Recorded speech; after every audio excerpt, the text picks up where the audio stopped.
Dr. Laura Dabney with you this month, talking about how to spice up your sex life or love life, intimacy life, whatever it is. In the first week, I talked to you about hidden drains on your intimacy. In the second week, we talked about how to spice up your marriage or relationship, which in turn will spice up your love life.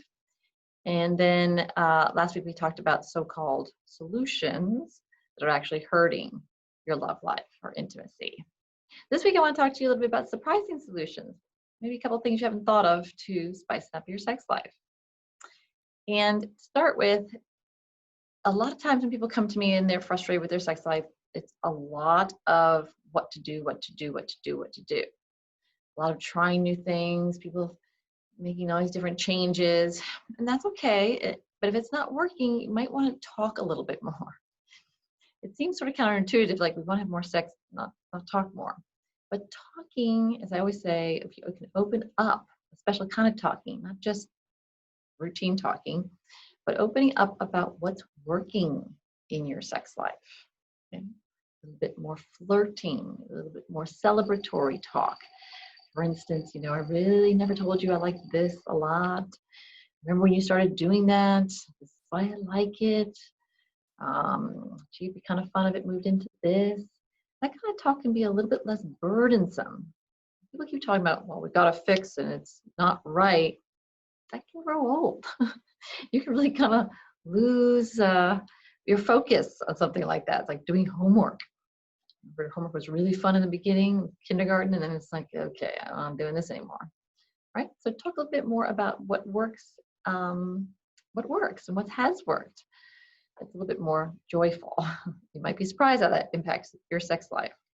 Okay, then we want to talk about sort of symbolically or taking your sex life out of the bedroom a little bit. For instance, bringing pornography in the bedroom. I'm taking it out because I'm looking at sex outside the bedroom.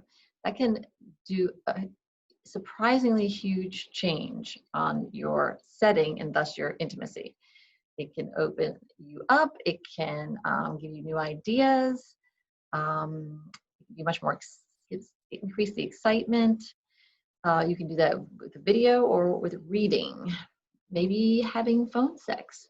If your partner travels or is away, consider having phone sex. It's a different way of having sex or having intimacy. These are things you may not have thought of, maybe a little bit outside the norm, but maybe helpful. Okay, and lastly, we want to talk about consider abstaining. I think it's so funny when my patients would go, oh my God, that's all we're doing. It's not exciting. But if you make a decision together, like you can put it on the calendar, okay, we're going to refuse no matter what to have sex until this trip on this date. Make it a couple weeks out or a few weeks out.